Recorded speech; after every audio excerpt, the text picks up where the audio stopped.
L'amour. Un mot qu'on entend partout, un sentiment que l'on recherche tous. Mais qu'est-ce qui captive tant dans cette émotion? Pourquoi passons-nous notre vie à la chercher, à la désirer, parfois même à nous y perdre?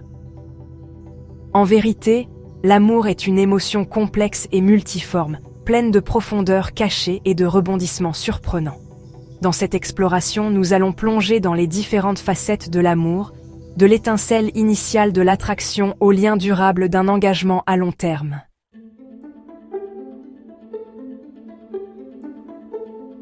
L'amour, sous ses multiples formes, est un langage universel. Il transcende les frontières culturelles, les différences d'âge et les normes sociales. Mais si l'amour est universel, la façon dont nous le vivons et l'exprimons peut varier considérablement. Notre voyage commence par la compréhension de la toute première étincelle d'attraction. Ce moment où nos regards se croisent dans une pièce bondée, et où quelque chose en nous murmure « Serait-ce le bon ?»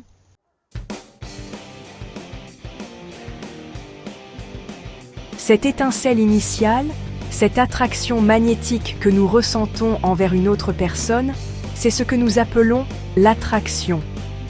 C'est un phénomène complexe et souvent inexplicable, un mélange de facteurs physiques, émotionnels et même inconscients. Quelle qu'en soit la raison, l'attraction est le catalyseur qui prépare le terrain pour que l'amour s'épanouisse. Mais l'attraction n'est que la première étape d'un voyage beaucoup plus long. Pour vraiment comprendre l'amour, nous devons aller au-delà de l'étincelle initiale et plonger plus profondément dans la danse complexe des émotions, des expériences et des liens partagés qui se développent au fil du temps.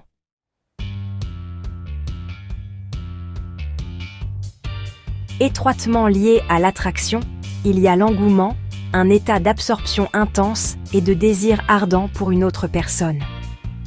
On décrit souvent l'engouement comme étant fou amoureux ou avoir le coup de foudre. Bien que cela puisse être incroyablement excitant et agréable, il est important de se rappeler que l'engouement est souvent fugace. Au fur et à mesure que nous apprenons à mieux connaître quelqu'un, l'intensité initiale de l'engouement peut s'estomper, laissant place à une forme d'amour plus mature et durable.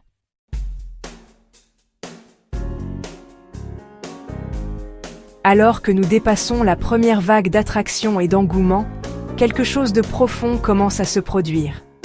Nous commençons à voir au-delà des apparences, au-delà du sourire charmant et des plaisanteries spirituelles. Nous commençons à découvrir la personne qui se cache dessous, avec toute sa complexité, ses vulnérabilités et ses rêves. C'est là que l'amour commence à s'approfondir, à évoluer d'un sentiment fugace vers une connexion profonde. Nous commençons à partager nos pensées et nos sentiments plus ouvertement, révélant des parties de nous-mêmes que nous avions peut-être cachées auparavant. Cette acceptation, cette volonté d'embrasser la lumière et l'ombre en chacun de nous, est le fondement d'un lien fort et durable. C'est dans ces moments tranquilles de vulnérabilité partagée que l'amour se transforme d'un sentiment en un choix d'accepter, de chérir et de se soutenir mutuellement sans condition.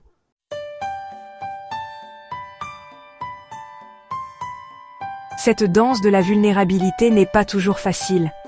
Il faut du courage pour ouvrir son cœur, sachant que l'on risque d'être blessé. Mais les récompenses sont incommensurables. Lorsque nous nous permettons d'être vraiment vus et connus par un autre, nous expérimentons un niveau de connexion et d'intimité profondément satisfaisant.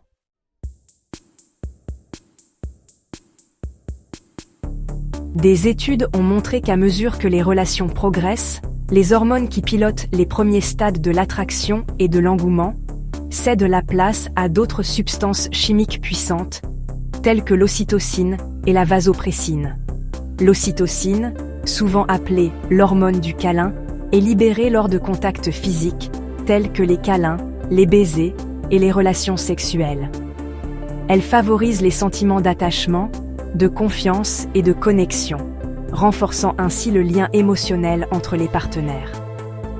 La vasopressine, quant à elle, joue un rôle dans l'engagement à long terme et la formation des couples.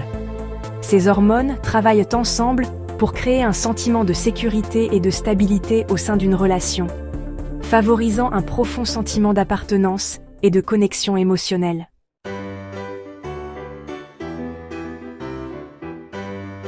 Tout comme une rivière coule paisiblement dans certains tronçons et rencontre des rapides dans d'autres, les relations connaissent aussi des périodes de calme et de turbulence. Les défis font partie intégrante de toute relation étroite. Ils mettent à l'épreuve notre résilience, notre capacité de compréhension et notre engagement envers le lien qui nous unit. La façon dont nous choisissons de naviguer dans ces rapides déterminera si notre relation en ressort plus forte ou si elle devient tendue.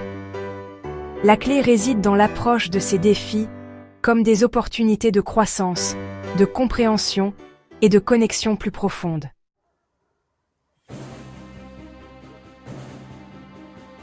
Au cœur de toute relation réussie se trouve une communication efficace.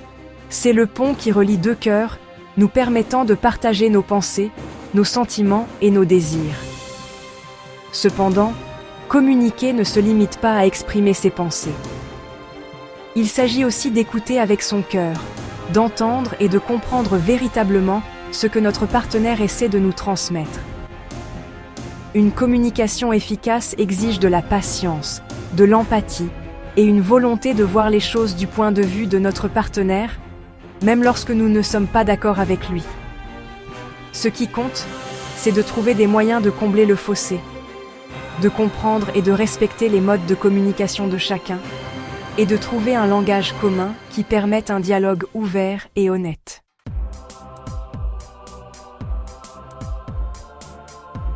Lorsque des conflits surviennent, il est crucial de les aborder dans un esprit de collaboration plutôt que de confrontation.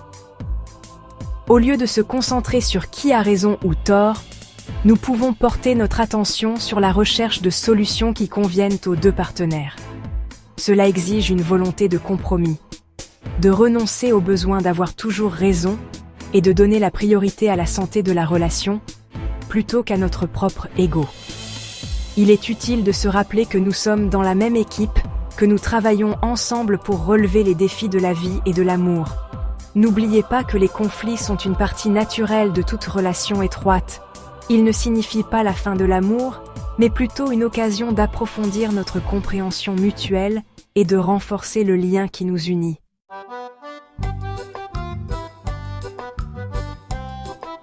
On entend souvent parler de couples qui célèbrent des décennies de mariage, leurs histoires d'amour témoignant de la puissance durable de cette émotion profonde. Quel est le secret de leur amour durable?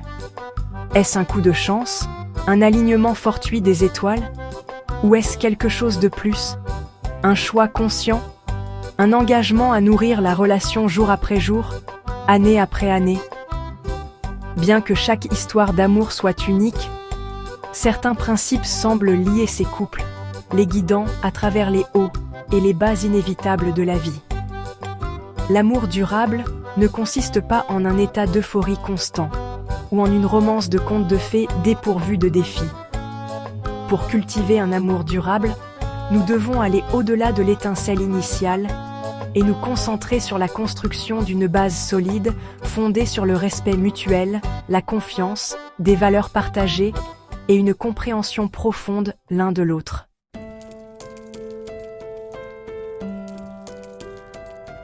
Deuxième partie, les piliers de l'engagement, confiance, respect et valeurs partagées. La confiance est le fondement de toute relation durable. C'est la tranquille assurance que nous ressentons, sachant que notre partenaire nous soutient, qu'il sera là pour nous, quoi qu'il arrive. La confiance se construit avec le temps, grâce à des actions cohérentes qui démontrent la fiabilité, l'honnêteté et l'intégrité. Elle s'approfondit lorsque nous tenons nos promesses, lorsque nous sommes là l'un pour l'autre dans les moments difficiles et lorsque nous communiquons ouvertement et honnêtement, même lorsque c'est difficile. Le respect est tout aussi crucial.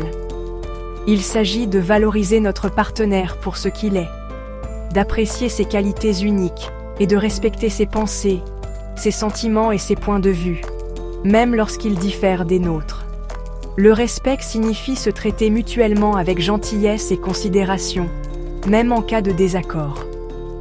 Il s'agit de choisir ses mots avec soin, d'éviter les paroles blessantes ou les attaques personnelles, et de se rappeler que le but est de se comprendre, et non de gagner une dispute. Les valeurs partagées constituent une autre pierre angulaire de l'amour durable. S'il n'est pas nécessaire d'être d'accord sur tout, le fait d'avoir des points communs sur les valeurs fondamentales et les objectifs de vie crée un sentiment d'unité et de but commun. Cela fournit un cadre pour prendre ensemble des décisions importantes, qu'il s'agisse d'élever des enfants, de poursuivre une carrière ou de relever les défis inévitables de la vie. Lorsque nos valeurs s'alignent, nous sommes plus susceptibles d'avancer dans la vie en synchronisation, en soutenant les rêves et les aspirations de chacun et en créant une vision commune de l'avenir.